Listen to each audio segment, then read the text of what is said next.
class, how are you today? It was so great, just amazing to see you all yesterday, and I love how you guys have learned video conferencing etiquette. Take your turn, you mute yourselves when it's not your turn, and I just see that everyone's so willing to listen to each other, and everything that we get to hear you share means the world to me. When you speak, I just picture you doing the things that you're telling me about, painting and exercising and writing. It really means a lot to me, and I'm sure it means a lot to all your classmates to get together. So we get to look forward to getting together to celebrate Will's birthday on Thursday. So I'm going to go over the daily learning plan for Tuesday, April 14th, and afterwards I'm just going to pop in a read aloud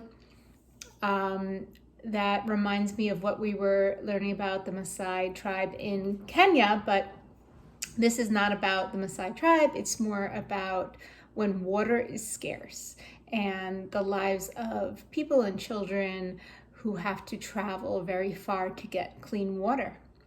Okay, so let's start with the daily learning plan and then we'll end with a read aloud. So 3JS daily learning plan. Take a look at our day.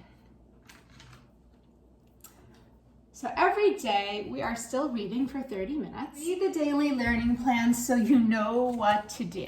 That is the point. Watch the video, feel the love. Miss Solomon is making these videos for you, and sometimes I check them out on YouTube and they only have 7 views. How is that possible? We have 22 kids. I want you all to watch the videos and feel connected to your teacher who thinks about you and cares about you so much to make them. What else we have in store for my wonderful kids today?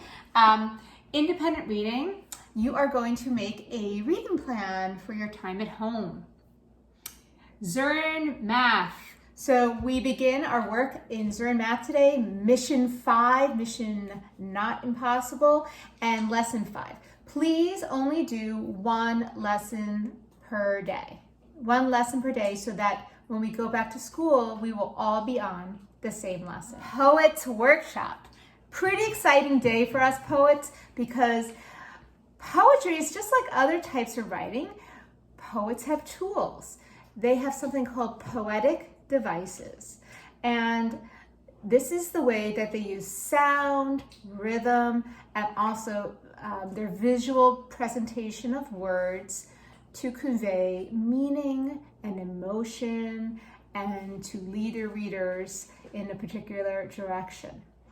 So you are going to listen to poetry and read poetry and observe the poetic devices that poets use. And you might want to try one of these poetic devices yourself. So they're called alliteration, which has to do with repetition of sounds. 7 sailors sunk the ship. 7 sailors sunk the ship. What am I repeating? What sound do you hear me repeating? Repetition, like the repetition of words or phrases, to slow a reader down, to produce a rhythm in the words.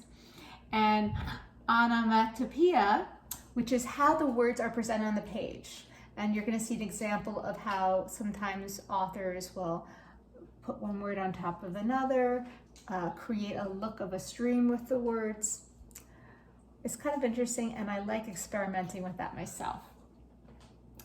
Lastly, you are to enjoy the inquiry workshop, which is our science and writing from our writer in residence. We got Fancy Mamaronek. We have a writer in residence, which is so much connected to mindfulness. So it's really trying to get you guys in touch with spring, get you outside, observing, seeing, and learning about the changes that take place in spring. And finally, our special today is art. And now I'm ready to share with you our read aloud.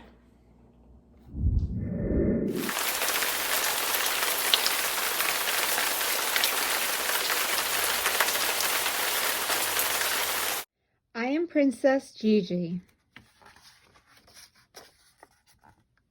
My kingdom, the African sky so wide and so close. I can almost touch the sharp edges of the stars. I can tame the wild dogs with my song. I can make the tall grass sway when I dance. I can make the wind play hide and seek. But I cannot make the water come closer. I cannot make the water run clear, no matter what I command. It is early morning, still dark. My mother wakes me. Gigi, my princess, it is time to get up. We must collect the water. Water, come! Do not make me wake before even the sun is out of bed, I demand. Come, please, I say. But the water won't listen, and I know we will have to walk so far to the well. I am too sleepy to put on my crown. I think of the pot that will rest on my braids instead. The thirst comes quick, dry lips, dry throat. I squeeze my eyes shut. I see it clear. I dip my toes in it. Cool. I scoop it up and bring it to my lips. Slowly, I open my eyes. Nothing. I kick the dust.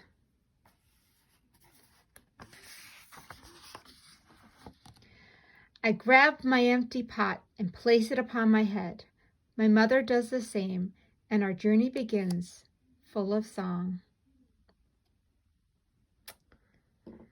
My maman adds her melody. Our steps are light. We twirl and laugh together. The miles give us room to dance. Halfway there, we stop for a moment at the giant karita tree, long enough to grab a handful of sweet shea nuts for energy.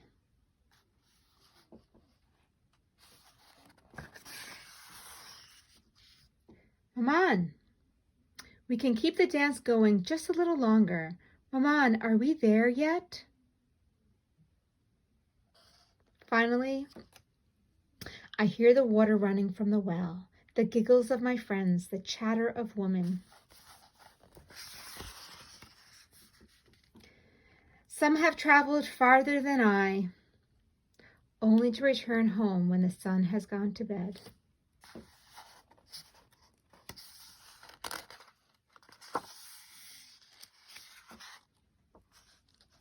Maman holds our place while I play with friends. The dance continues, the water is flowing.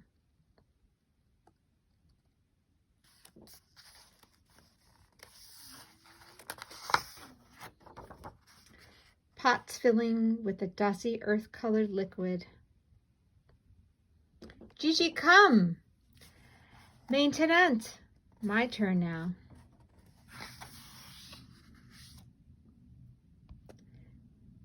The dance home has slowed to her careful steps. My thirst so heavy, like the full pot I carry. Our song is softer now. Our shoulders ache, our feet cramp.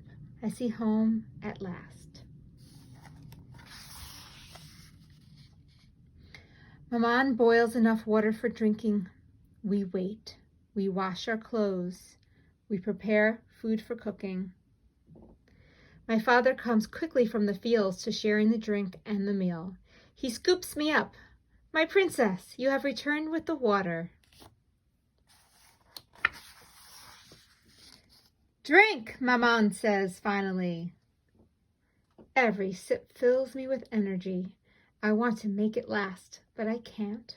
I gulp it down.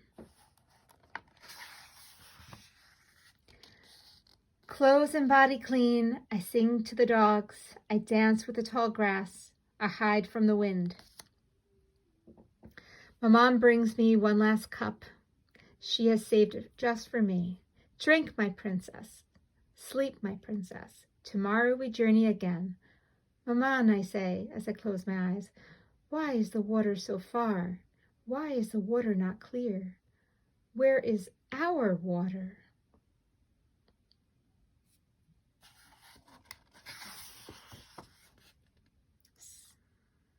Sleep, she says. Dream, she says. Someday you will find a way, my princess. Someday. I am Princess Gigi. My kingdom, the African sky, the dusty earth, and someday the flowing, cool, crystal clear water. Someday. And here, at the end, it says, imagine your life without water. No kitchen faucet to fill your glass when you are thirsty. No shower or bathtub to clean your body. Imagine if you couldn't go to school because you had to spend each day walking for miles just to get water, not even know if the water you reach will be clean. This is true for nearly 1 billion people around the world. That's 1 out of every 6 who doesn't have access to clean water. This crisis is what motivated African model Georgie Badiel to work to make a difference and get clean water to those in need. As a young girl in Burkina Faso, Georgie spent her summers living with her grandmother.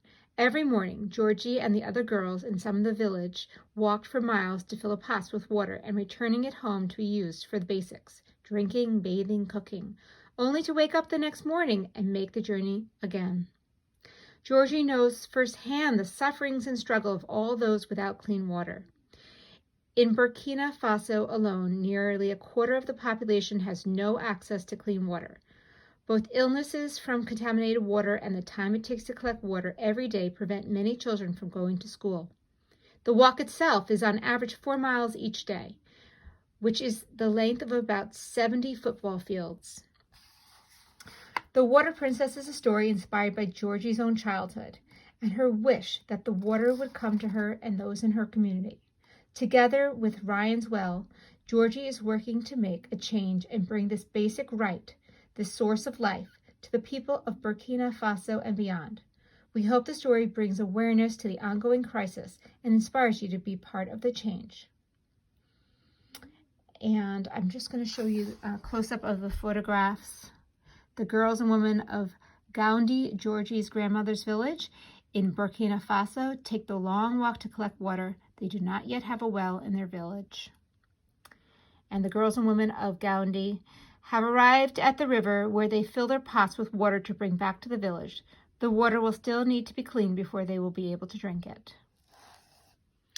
A little girl from Goundi carries water home. She has found the joy and playfulness in the journey. She is a water princess.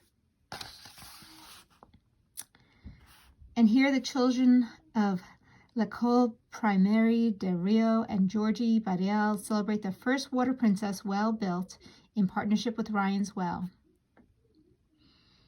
And that is a well. Georgie pumps clean water from the new well at L'École Primaire de Rio, which has about 578 students from 6 to 12 years old. The children of Becky-Labia play in the water from a new well built by Georgie Badiel Foundation. What an amazing thing to do with your life. Help bring water to those communities without.